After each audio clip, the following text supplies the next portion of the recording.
అన్నం పెట్టుడు పరిస్థితి కష్టం కదా. అయితే రాజకీయ పరిణామాల వల్ల కొంతమంది దౌర్భాగ్యాలు చేసినటువంటి బాధల వల్ల మారాల్సి వచ్చింది. ఇవన్నీ హామీస్తున్నా 6 మాసాల్లో కూడా పూర్తి చేస్తా అన్నాడు. ఇవన్నీ కండువ కప్పుకున్నా. ఆ కండువ కూడా జాతీయ కండువ కప్పుకున్నా. నయమైంది. ఈ కోర్టు కేసులు ఉన్నాయి ఇప్పుడు మా మీద కోర్టు కేసులు నడుస్తున్నాయి. అరే చేతి గుర్తు కండువ కప్పుకోలేదు బాబు, ఇందిరమ్మ బొమ్మతో కప్పుకోలేదు, జాతీయ కండువ మోదీ కూడా కప్పుకున్నాడు ప్రధానమంత్రి, అది కప్పుకురా చెప్పిన. నవంబర్ 7 తారీఖు నాడు సీఎం గారింటికి మీటింగ్ అయితే పోయినా. అందరు ఎమ్మెల్యేలకు మాట్లాడుతుంటే మాకు కూడా తెలిసాడు. అది ఫిరాయింపుదారుల ఎమ్మెల్యే మీటింగ్ పెడితే అందరం పోయినాం. మీటింగ్ అయినాక విడివిడిగా మాట్లాడి పోయినాం.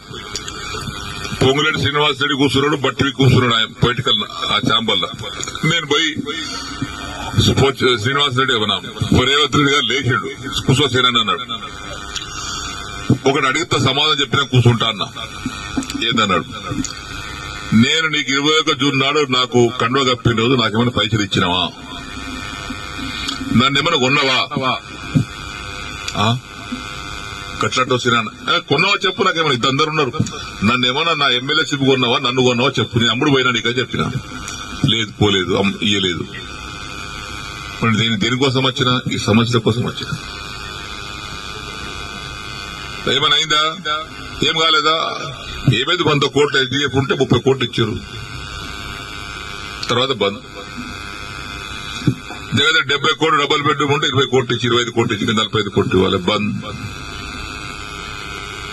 పనులన్నీ పేమెంట్ లేక ఆగిపోతున్నాయి. ఆ కాంట్రాక్ట్ పని చేయమంటే పేమెంట్ ఇవ్వమని అంటున్నాడు. దవాఖాన బాన్సుడు బంద్ అయింది, కోర్టు దవాఖాన బంద్ అయింది. సిద్ధపరిసర వారి కాంట్రాక్ట్ 40 కోట్లు ఇవ్వాలి, వాడు బంద్ చేసిండు. మరి వీటి కోసం వచ్చినాయి కదా నేను. లేదా బట్టి గారు సీనన్న దగ్గరికి ఇలా లిస్ట్ మొత్తం తీసుకోండి, ఆ లిస్టు తీసుకొని 2 సార్లు ఇచ్చేయండి, ఒకసారి కాదు కానీ.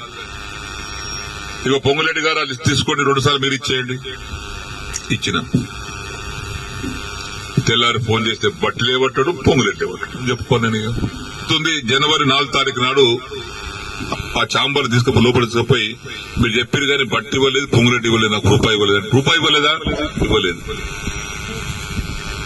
వేం నరేందర్ రెడ్డి గారు బయట పిల్లలను పిలిచాడు. వేమన్నా సీనన్న బాధపడుతున్నాడు, అది ఇంకా పేమెంట్ కాలేదట, నువ్వన్నా మార్చిలో కూడా 3 విడతలు ఇప్పి. సరే సరే ఆయన తీసుకుని ఆయన వెళ్ళిపోయాడు. తెల్లారి వేం నరేందర్ ఫోన్ చేస్తే ఆయన లేపడు.